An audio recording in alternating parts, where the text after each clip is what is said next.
Gadis cantik ini memberikan payung kepada seorang pemuda yang lantas menggodanya. Lalu dia pun berbalik menanyakan, apakah begitu cara pemuda itu berbicara kepada semua gadis?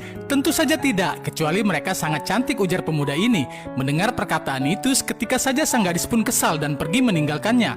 Tidak lama kemudian, Pak Pani pun datang menemui pemuda yang bernama Rahmana ini. Dia memarahi Balu karena tidak menghormati sang pemuda dan menyuruhnya duduk di sini.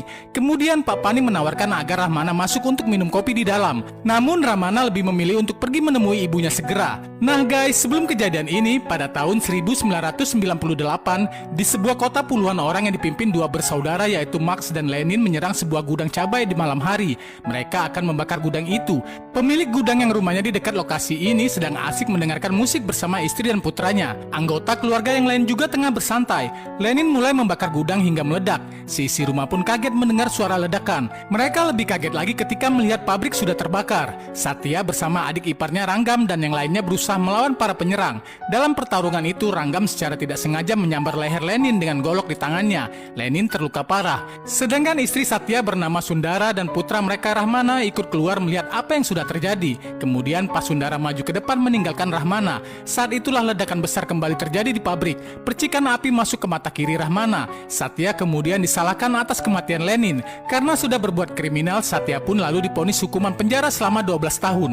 Mendapati suaminya di penjara, entah mengapa sang istri Pasundara memutuskan pergi meninggalkan rumah. Dia kemudian melanjutkan hidupnya bersama ayahnya di Hyderabad. Beberapa lama setelah itu, Pasundara pun menikah lagi dengan seseorang bernama Narayana. Beberapa tahun kemudian, pernikahan itu menghasilkan seorang putra. Ayah Pasundara yang bernama Suami sangat menyayangi cucu laki-lakinya itu. 25 tahun telah berlalu, ayah Pasundara menjadi tokoh politik berpengaruh, sedangkan putrinya Pasundara akan diangkat sebagai menteri hukum.